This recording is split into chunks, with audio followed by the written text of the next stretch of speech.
आज का ये वीडियो बहुत ही महत्वपूर्ण होने वाला है, तो लास्ट तक बने रहें। और यदि आपको लगता है यह जानकारी किसी और को भी सुनना चाहिए तो लोगों को शेयर भी करें।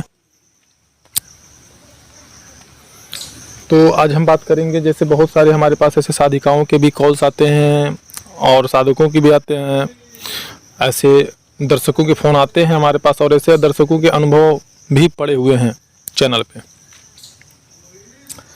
जिनको कि पता ही नहीं होता है और उनकी कुंडलिनी शक्ति क्रिया करना शुरू कर देती है, उनका प्राणवायु क्रिया करना शुरू कर देता है। किसी किसी की तो कुंडलिनी जागृत भी हो जाती है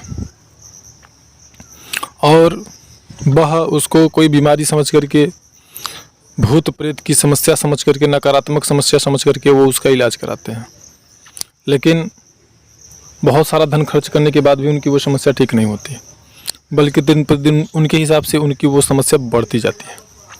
ऐसी स्थिति में जब उनको ये पता ही नहीं होता है कि मुझे क्या समस्या है, मेरी क्या बीमारी है और मैं किस चीज़ का इलाज करा रहा हूँ, डॉक्टर बार बार उनसे टेस्ट करवाता है, कभी एक्सरे, अल्ट्रासाउंड, तो कभी MRI वगैरह वगैरह, बहुत सारे टेस्ट कराता रहता है, लेकिन टेस्ट में कुछ नहीं निकलता। और लास्ट में जब टेस्ट में कुछ नहीं निकलता है तो ऐसे लोग समझते हैं कि बस मुझे किसी प्रकार की किसी नकारात्मक शक्ति का प्रभाव है मेरे ऊपर, भूत प्रेत की छाया है, और फिर वो बाबाओं, तांत्रिकों का चक्कर काटने लगते हैं। ऐसी स्थिति में बहुत सारा धन खर्च करने के बाद भी उनकी वो समस्या ठीक नहीं होती और वो हमेशा हमेशा के लिए उस समस्या से ग्रसित हो जाते हैं। हमारे पास, हम ऐसा बोल नहीं रहे हैं, हमारे पास ऐसे लोगों के, हमारे दर्शकों के अनुभव पड़े हुए हैं हमारे चैनल पर, जिसे आप सुन सकते हैं। और आज हम कुछ आपको संकेत बताएंगे। यदि ऐसे चीज़ें, अगर ऐसी क्रियाएं आपके साथ भी हो रही हैं तो आप ये समझें कि आपका जो प्राणवायु है क्रिया कर रहा है, तो उससे आपको घबराने की ज़रूरत नहीं है। और ऐसा ज़्यादातर उन लोगों के साथ में होता है जो बहुत ही भाव से साधना, पूजा पाठ इत्यादि करते हैं, जो कि भक्ति भाव से। ज़रूरी नहीं है कि आप कुंडलिनी साधना करेंगे तभी कुंडलिनी शक्ति का आपके अंदर विकास क्रिया प्रारंभ होगी, विकास क्रम प्रारंभ होगा। अगर आप भावपूर्ण ढंग से पूजा पाठ भी करते हैं, भगवान का, ईश्वर को याद करते हैं, तब भी एक निश्चित अवस्था पर आने पर, एक निश्चित समय आने पर आपकी जो प्राणवायु है वो क्रिया करने लगती है।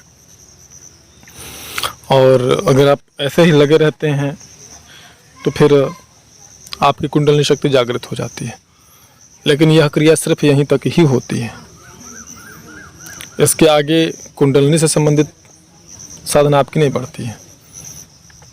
लेकिन यहाँ पर इस स्थिति को आते आते आपके अंदर बहुत सारे परिवर्तन आते हैं, बहुत सारे बदलाव आते हैं, जिसको कि आप अगर नहीं समझ पाते हैं तो आप अनावश्यक रूप से परेशान होते हैं और अनावश्यक रूप से आपका धन खर्च होता है, पैसे आपके बर्बाद होते हैं। तो इसको समझें, सुने और उसको क्या करना है आपको ये समझें। यदि आप पूजा पाठ करने बैठते हैं या फिर आप ध्यान कर रहे हैं, ऐसी अवस्था में आपको अपने मूलाधार चक्र में, यानी कि रीढ़ के सबसे निचले हिस्से में अगर सनसनाहट महसूस होती है या पानी के बुलबुले जैसा कुछ महसूस होता है या कुछ गरम गरम जैसा महसूस होता है, तो ऐसी स्थिति में आपको बिल्कुल घबराने की आवश्यकता नहीं है। ये कोई बीमारी नहीं है, जो आप कर रहे हैं उसको करते रहिए। कभी कभी जब आप बैठते हैं तो ऐसा लगता है कि हमारे मूलाधार चक्र से कुछ ऊपर उठा, गोला गोला, और कभी कभी लगता है कि हमारा पूरा शरीर, जब हम बैठते हैं पूजा पाठ पर, ध्यान पर, तो हमारा पूरा शरीर जो है वो नॉर्मल से ज़्यादा हीट हो जाता है, जैसे फीवर जैसा महसूस होता है। हमारे पूरी पीठ हमारी अकड़ जाती है, कभी कभी हमारा गर्दन पीछे चिपक जाता है, या बैठते ही हमारा सिर भारी भारी लगने लगता है। फिर हम साधना से उठते, फिर हम पूजा पाठ से उठते हैं तो हमारा स्थिति जो होता है वो नॉर्मल हो जाता है, ठीक हो जाता है। और पेट में कभी कभी क्या होता है कि जलन बहुत ज़्यादा बढ़ जाती है, और खाना खाते हैं तो बड़े जल्दी फिर से आपको भूख लग जाती है। और ये जो पेट में जलन होता है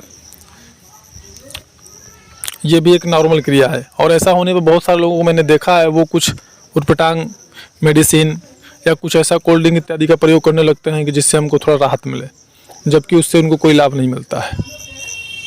उसके लिए बहुत सारी प्रयोग वो करते हैं, बहुत सारी जो है चीज़ें करते हैं, लेकिन उनको लाभ नहीं प्राप्त होता।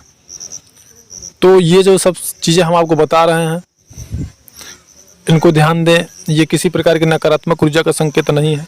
ऐसा अगर होता है तो किसी बाबा, ओझा, तांत्रिक के पास जाने की आवश्यकता नहीं है, किसी डॉक्टर के पास नहीं जाने की आवश्यकता है आपको बल्कि किसी ऐसे गुरु या मार्गदर्शक का तलाश करना चाहिए जो कि आपको बता सके कि ये आपकी क्रिया कैसे, कहाँ तक और क्या आप कर सकते हैं। और अगर आपका सिर भारी हो जाता है, पूजा बैठने पे सिर आपका पीछे चला जाता है, या आप नॉर्मली अगर ऑफिस में भी बैठे हैं, अपने चेयर पे बैठे हैं, तो भी अगर आपको संसेशन महसूस होता है, पीठ आपके कण जा रही है या सिर आपका आगे पीछे करता है, अगर निश्चित समय पर मूवमेंट कर रहा है, तो इस प्रकार की क्रियाएं अगर हो रही हैं तो ये आप मान लें कि आपके अंदर कोई बुरी शक्ति का कोई प्रभाव नहीं है, या कोई बीमारी आपको नहीं है जिसका कि आपको इलाज करना है। बस आपको एक ऐसा मार्गदर्शक या गुरु आपको प्राप्त करना है, तलाश करना है, जो कि आपकी इस समस्या का समाधान कर सके। और यदि आप इन चीज़ों को समझ सकते हैं तो बहुत बड़ी समस्या आपके बहुत बड़ी समस्या का समाधान हो सकता है। तो चीज़ों को समझें। अगर जिनको लगता है शेयर करना ठीक रहेगा वो लोगों को शेयर भी करें।